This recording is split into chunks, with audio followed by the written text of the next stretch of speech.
closing in on the Mackinac Bridge. We're probably about 5 or 6 miles away from it.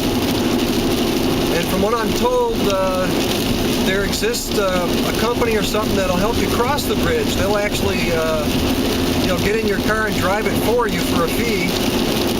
Of course, I've been coming this route for a number of years, and I've never seen such a thing, but we're going to keep our eyes open for it. And,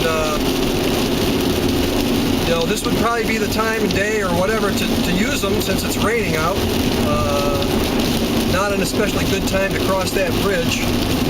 It's as everyone knows, it's my most favorite bridge of all time. So we'll keep an eye out, and as we get closer, we'll see if we can find that company or whatever. See you in a bit. Okay, we're about to merge onto I-75 here, and this is the freeway where they allow you to go 70 miles an hour. So that's great. You get to go even faster while it's raining out, being even more slippery or so. And we're coming up on Mackinac City, and you'll notice that there's the city on this side of the bridge, and there's a small group of people that live on the other side of the bridge, St. Ignace or whatever. And what happened was these people drove all the way from the south up north here and got to the bridge, and they just basically got too scared to cross it, and that's where the settlement came from, I think. They just ended up staying there and living there. Just like on the other side, people coming from the north down got to that bridge and said, hey, we're not going to cross that thing, and that's where that settlement came from. So here we are here. I'm still not seeing any signs or anything saying that there's someone around to help you cross this bridge. We're in Emmett County now, and at any moment we should be able to start to see the bridge itself. There were warnings earlier about tuning into channel 530 on AM radio to give you the updates about small car warnings crossing and whatnot, but I turned the radio on, and it won't tune into 530. In fact, we'll show you. In fact, here's this thing right here. It says tune 530 AM radio. There's construction ahead. There's always construction on this bridge. But here's the radio right here. And I'm going to do a seek to get to 530. And it just goes right past 530. Doesn't exist. A bunch of guys hitting the back going, whoa. Goes back to 940. That's the only channel that works. So, that's no good. And we're getting close to the bridge here now. The toll booth is on the other side of the bridge.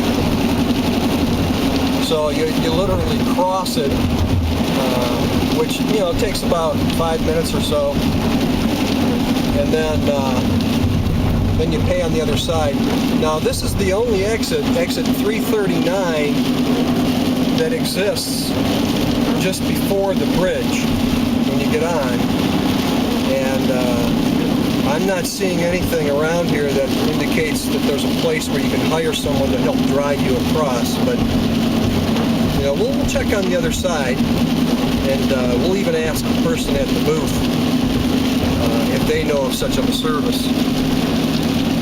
And I suppose the bridge isn't too bad when it's dry, and it's not bad when you drive across it on the surfaced area. The bad part is in the middle. Middle two lanes are that grating, that metal grating, and you have absolutely no control of your steering when you're driving across that, even on dry conditions. I can't even imagine what it's like. Well, actually I can. It was wet when I drove down. It was raining. So anyway, here we are. It's raining. It's the Mackinac Bridge. You can barely make out the spires up ahead, because it's just foggy and rainy and whatever. And you might be wondering, how am I doing this right now while I'm driving across? Well, I actually do have both hands on the wheel, and that's why this video is kind of jumpy.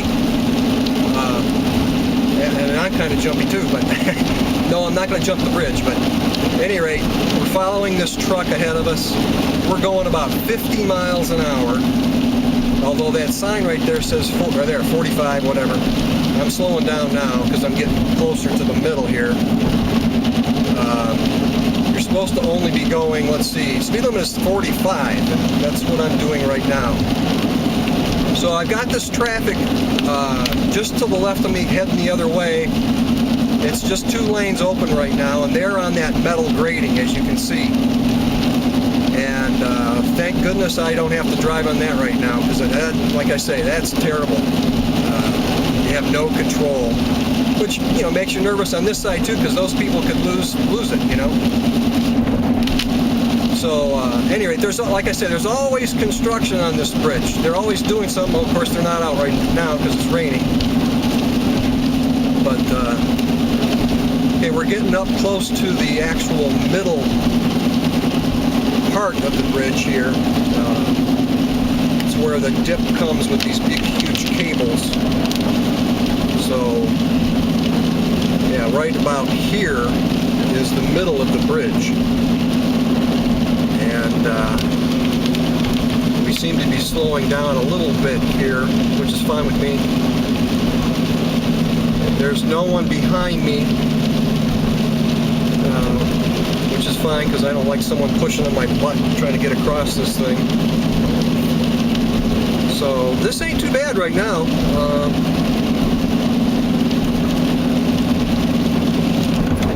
Whoa, okay. It's not real windy out, which is good. I've driven across this at times when it's been very windy. So okay, we're gonna start braking here, slowing down. Don't know what's going on, but slowing down's good on this guy. And there's actually some workers up here on the left up ahead. They seem to be clearing out some tubing of some kind or something. I don't know what that is, or why they're even out here in the rain. So we're going about 30 miles an hour now, slowing down. We're about 25. And up ahead is the toll booth. I think it's $4 a car. I know there was a sign back there, I missed it. And then right across the bridge, of course, is the area where most people stop and get burgers and whatever.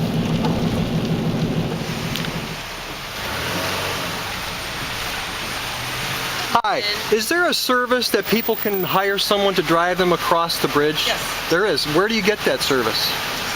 If you're at the tolls, you just tell the collector, and if you're at the south end, there's a spot to pull off and call operations. Okay, thank you. You're welcome. Well, there you have it. She said there is a place that you can do that. Right at the toll booths, you tell them, or someplace on the other side, evidently. So, John, you were right.